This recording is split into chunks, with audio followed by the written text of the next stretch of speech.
Halo, apa kabar Anda semua? Kembali berjumpa dengan saya, Hersu Beno Arif, bersama dengan Bung Rocky Gerung, dari Rocky Gerung Official Forum News Network. Mudah-mudahan saja Bung Rocky Gerung, konten kita pagi ini nggak akan diminta dihapus oleh Kominfo ya. Karena rupanya dari daftar yang dikeluarkan oleh Google dan YouTube, pemerintah Indonesia khususnya Kominfo itu adalah lembaga pemerintah yang terbanyak di dunia minta konten-konten dihapus. Jumlahnya lebih dari 254.000, tepatnya 254.339. Itu hanya bulan Januari sampai Juni saja ini, Bung Rocky. Jadi rekor. Ya, kalau saya sebagai warga negara bisa bikin semacam citizen complaint, lalu minta Google untuk menghapus hanya satu konten aja, yaitu konten pemerintah yang mengatakan bahwa Presiden Jokowi berhasil di dalam ekonomi. Itu aja yang saya minta dihapus tuh. Ya. Satu doang, satu cukup. Satu saja ya, soal klaim keberhasilan ini, karena penting, karena berkaitan dengan 7 tahun pemerintahan Jokowi dan yang mengklaim bahwa pemerintahnya berhasil gitu ya. Iya. Oke. Nah sekarang yang sedang, jadi saya kira ini dari data yang disampaikan oleh Google saja kita sudah bisa mendapat gambaran. Bukan hanya kita, saya kira dunia juga sekarang bisa mendapat gambaran, karena Indonesia peringkat pertama paling tinggi sebagai government yang paling banyak meminta penghapusan konten gitu ya. Seperti apa wajah Indonesia? Ya seperti itulah kira-kira yang dicerminkan oleh Google. Saya baca tadi berita PDIP bilang Presiden Jokowi adalah presiden yang memberi harapan. Nah ini konten yang mesti dihapus sebetulnya. Kita mesti minta ke Google tuh. Karena yang minta adalah, yang ngomong adalah PDIP itu, memuji itu. Itu sama dengan jeruk, minum jeruk di kebun jeruk kan itu. Itu kan konten yang enggak ada isinya kan. Ya. Itu namanya konten dalam logika tautologi, jeruk, minum jeruk di kebun jeruk. Itu artinya berbahaya sebagai promosi. Karena terlalu benar. Hal yang terlalu benar itu justru palsu. Nah, itu konten semacam itu yang mesti dihilangkan tuh. Banyak betul konten yang dibuat oleh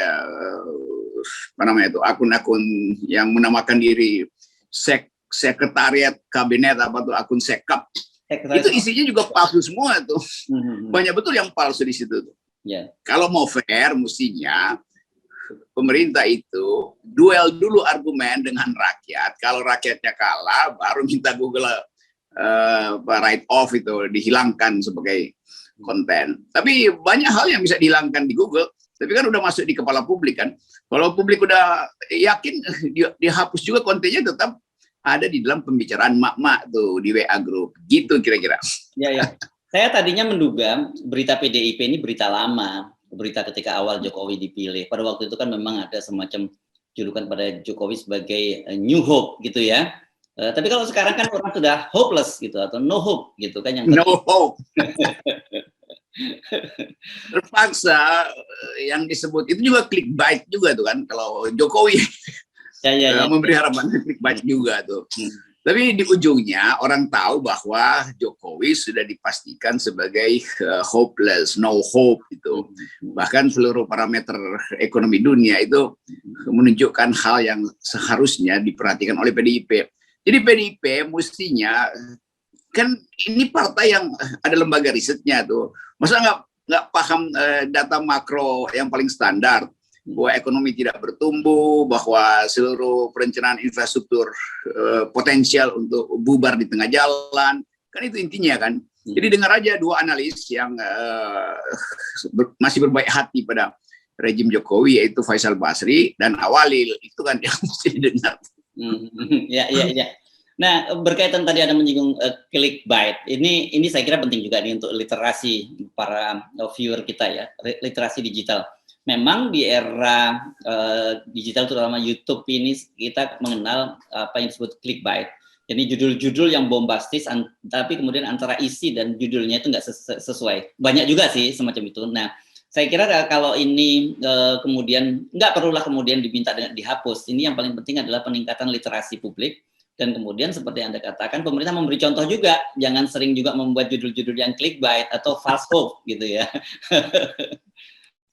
Jadi fasilitas yang disediakan oleh media sosial memungkinkan percakapan sampai ke tingkat yang paling mendasar. Dan tentu judulnya itu ya itu kayak etalase untuk memikat konsumen tuh. Tapi banyak konsumen juga yang anggap ya lucu-lucuan aja tuh judul yang dipakai pemerintah tuh berhasil, tak ada yang tandingi. Yang paling clickbait itu Presiden Jokowi adalah seorang jenius. Nah itu masalahnya tuh. Jadi sekali lagi dalam dunia yang sudah terbuka sampai ke urusan dapur pemerintah, itu nggak mungkin lagi pemerintah nutup-nutupi keadaan hanya dengan memamerkan keberhasilan yang palsu dan meminta keberhasilan yang nyata justru dihapus dari Google. Kan itu soalnya. Ya.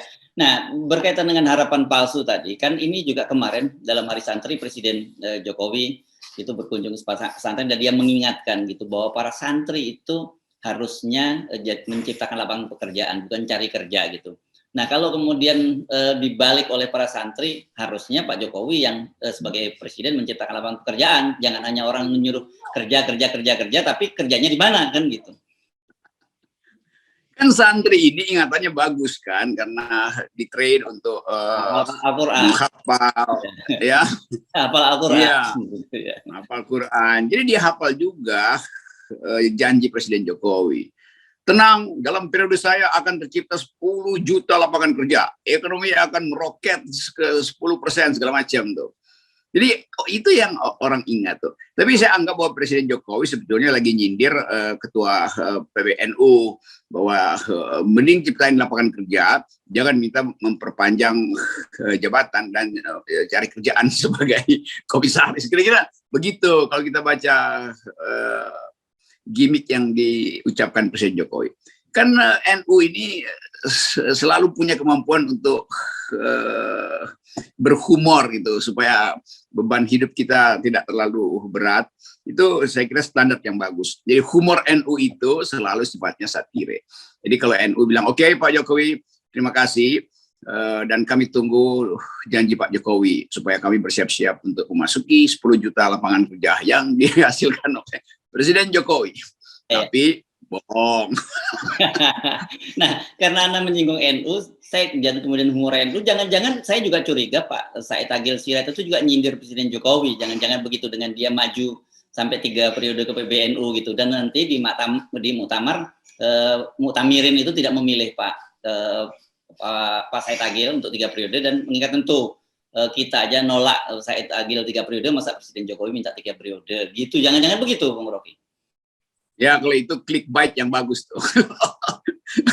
Tentu waktu nanti betul Said Agil bilang enggak, saya cuma main-main kok, supaya ada juga yang jangan serius mau maju 3 periode. Karena apa? Karena gagal memberi lapangan kerja pada santri-santri NU, kan begitu.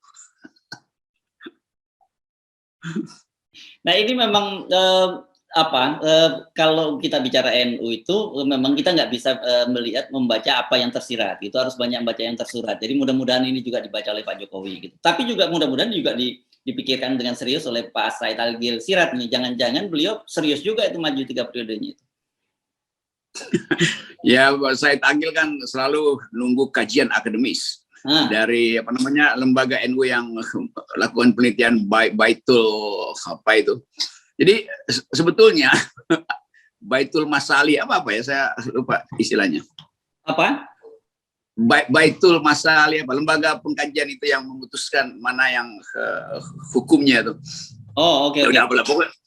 Ya semacam iya itu Baitul Masali. Ya semacam semacam BRIN dari NU tuh, yang isinya adalah ilmuwan dan mampu untuk melihat kenyataan secara metodologis itu. Nah itu harusnya diaktifkan oleh NU supaya Pak Said Agil betul-betul bisa memperlihatkan bahwa NU itu tajam di dalam membaca data-data yang berlalu lintas, yang beredar melalui sekretariat kabinet, melalui promosi menteri-menteri itu. Nah, saya ingin sebetulnya NU ambil posisi paling enggak bukan beroposisi, tapi ambil sikap kritis terhadap pameran keberhasilan pemerintah. Nah, dengan cara itu Pak Said Agil punya kesempatan untuk menunjukkan bahwa NU adalah masyarakat sipil, bukan bagian dari masyarakat politik. Ya. Oke. Jadi yang Anda maksud tadi Baitul Masail ya, maksudnya ya. Jadi, ya, betul. Ya, itu memang tradisi di dalam setiap kali di Munas Alim Ulama NU itu biasanya, bukan di Muktamar dong, Rocky, dilakukannya. Ya. Oke, nah saya kira ini satu kajian yang juga sangat menarik, karena bagaimanapun NU itu adalah salah satu ormas terbesar di Indonesia, dan orang akan melihat itu sebagai sebuah rujukan dan juga jadi patokan. Jadi kalau kemudian di NU saja sebagai ormas terbesar tidak ada regenerasi, ini kan juga mencerminkan bagaimana kondisi santri-santri kita. Ya, saya selalu ikuti profil intelektual dari NU. Ada banyak ustadz yang tajam cara melihat persoalan, ada yang masih jadi dosen, masih muda, ada yang udah masuk ke dalam public discourse, ada yang di DPR tuh. Mereka sebetulnya berupaya untuk memperlihatkan wajah akademis dari NU itu, agar supaya kita bisa punya harapan terhadap masa depan. Kan kalau seperti PDIP mengucapkan Jokowi masih memendam harapan, iya, tapi tidak terlihat arah ke situ. Harapannya semua orang menginginkan ada harapan Indonesia yang baru. Nah, NU surplus dengan upaya menghasilkan ulang Indonesia berdasarkan kajian-kajian. Jadi saya selalu percaya bahwa satu lembaga kemasyarakatan semacam NU yang besar punya impact ke depan kalau dia hasilkan kajian, bukan pujian. Itu intinya. Kalau partai politik ya pasti kasih pujian, apalagi banteng, itu nggak mungkin PDIP memberi kritik gitu. Kalaupun kritik itu ya kadang-kadang numpang pada intelektual lain, bukan dari PDIP sendiri. PDIP udah ada semacam ya die hard terhadap Presiden Jokowi, dan itu buruk sebetulnya tuh. Nah, memang kalau kaitannya, kalau bicara soal Hari Santri yang kemarin diperingati itu, kita memang tidak lepas melihat dari itu kan janji politik dari Presiden Jokowi dengan salah satu ulama NU, kalau nggak salah peristiwanya di Malang itu, seingat saya ya. Dan tetapi kemudian sekarang ini kelihatannya setiap momentum semacam itu mencoba dikapitalisasi, terutama oleh PDIP. Kemudian juga kemarin Ganjar gitu membuat seperti biasa gimmick-gimmick tersendiri berkaitan dengan Hari Santri ini. Tetapi kan orang kemudian menjadi melihat inkonsistensi dari pemerintah. Di satu sisi bahwa mereka membuat Hari Santri, tapi di sisi lain ada perasaan umat Islam yang sekarang ini dipinggirkan oleh pemerintahan, terutama di era pemerintahan Jokowi ini. Ya, saya membaca kata santri itu kan istilah pedagogis, orang yang belajar dan berupaya untuk menghasilkan harapan ke depan itu. Nah, santri ini bukan milik partai, jangan dipolitisir tuh, bukan diperbutkan sebagai konstituen. Santri bukan konstituen, santri adalah disciple, murid yang berupaya untuk mengikuti gurunya supaya ada konsistensi di dalam pelajaran, dalam harapan itu. Nah, kalau dia diganggu-ganggu atau bahkan viralkan melalui ucapan tokoh-tokoh politik, lalu hilang esensi dari kesantrian itu kan. Disebut Hari Santri itu bukan untuk menjadikan santri sebagai komponen dalam politik nasional tuh. Ya, jadi ini pentingnya. Ya, komoditi politik itu justru sekarang yang terjadi. Iya, jangan jadi komoditi. Jadi Ganjar juga ngaco, demikian juga PDIP itu. Dia sebut aja bahwa Hari Santri udah nggak usah diselamatkan dengan pakai logo partai, itu udah kelihatan bahwa ini mau narik santri sebagai komoditas. Itu buruknya tuh. Jadi cara kita berpolitik itu juga masih dangkal. Nggak bisa merumuskan bahwa kesantrian itu adalah konsep masa depan tuh. Pada mereka kita investasikan harapan kita tuh. Kenapa kita mesti punya harapan? Karena yang sekarang tidak punya harapan, kan begitu kan. Jadi yang berhak untuk mengevaluasi masa depan itu justru santri. Jangan pakai santri untuk membenarkan keadaan hari ini. Itu bedanya. Beda cara pandang. Ya, jadi memang kalau kita amati kelihatannya sekarang ini lebih digunakan sebagai semacam komoditas politik, dan kemudian dieksploitasi seperti biasa menjelang event-event tertentu, terutama sekarang ini berkaitan dengan Pilpres 2024. Saya kira ini umat penting menyadari semacam itu, bahwa nggak perlu, kalau mereka di satu sisi mengkritik adanya soal politik aliran, Tapi kenapa mereka sendiri kemudian mencoba membuat masalah-masalah agama ini menjadi komoditas politik sendiri aja? Jadi apa bedanya gitu antara mereka dengan orang yang mereka tuduh sebagai mempolitisir politik aliran? Itu kan kita anggap saja, oke, santri ini satu komunitas itu, ada jumlah di situ, ada kuantitas, ada kualitas itu. Nah, yang dieksploitasi adalah kuantitasnya, karena pesantren di Indonesia itu mayoritas murid sekolah Indonesia itu mayoritas ada di pesantren. Jadi itu yang dilirik sebetulnya oleh partai politik, kan konyol kan? Kan mestinya partai politik berakrab-akrab dengan santri tanpa perlu mengkooptasi kesantrian itu kan. Jadi datang ke situ terus bilang, oke, kami mau belajar cara santri mengingat-ingat hal-hal penting di luar kepala tuh, termasuk sejarah.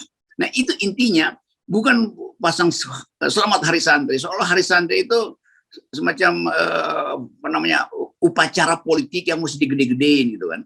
Dan memang dari awal juga Presiden Jokowi menjanjikan hari santri untuk dapat captive market. Itu konyolnya begitu kan.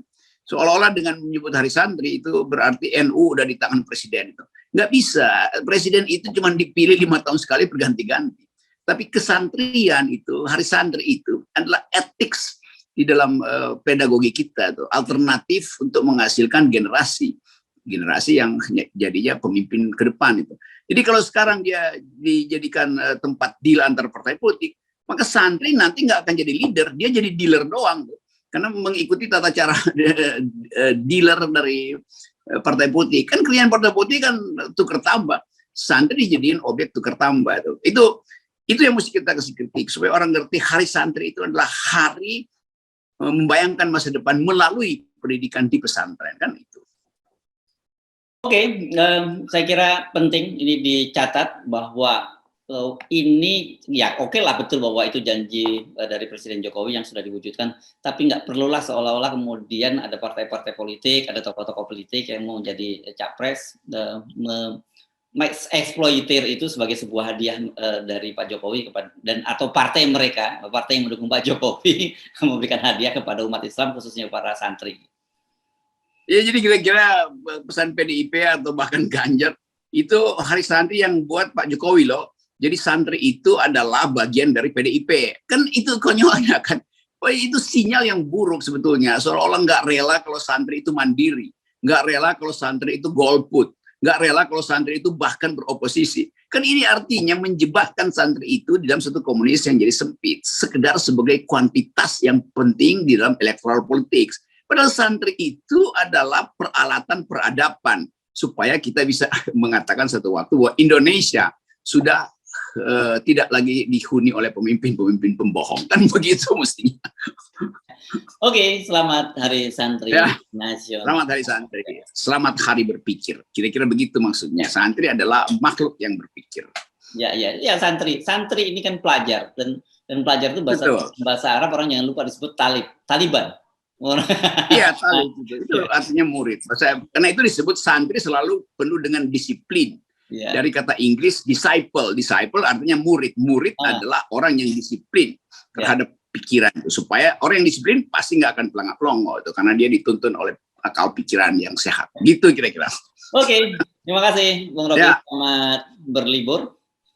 Selamat menikmati akhir pekan. Oke, FNN silahkan cari judul untuk pembicaraan kita pagi ini yang bersifat clickbait. Mantap.